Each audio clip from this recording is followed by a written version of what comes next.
Hi guys, Alina Naraki here, and welcome to our implant series.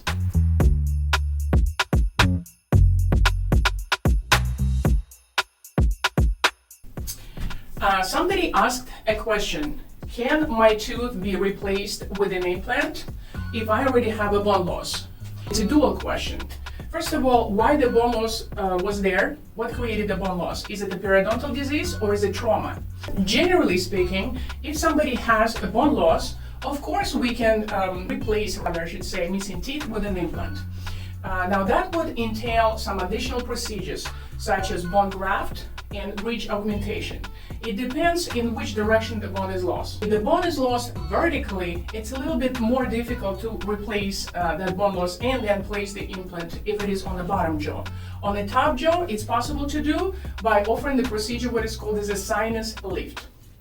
Now, if the bone is lost in a horizontal projection, horizontal dimension, then what we normally do, we do a procedure that is called a ridge augmentation, where we mixed the bone from the cadaver.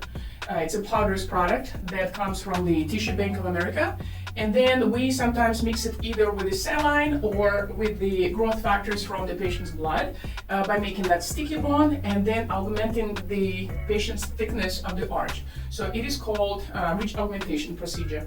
And after this is done, when the bone is thick in both horizontal and vertical dimension to at least 6 millimeters horizontally and at least on the minimum 8 to 10 millimeters vertically, then we can place a healthy implant.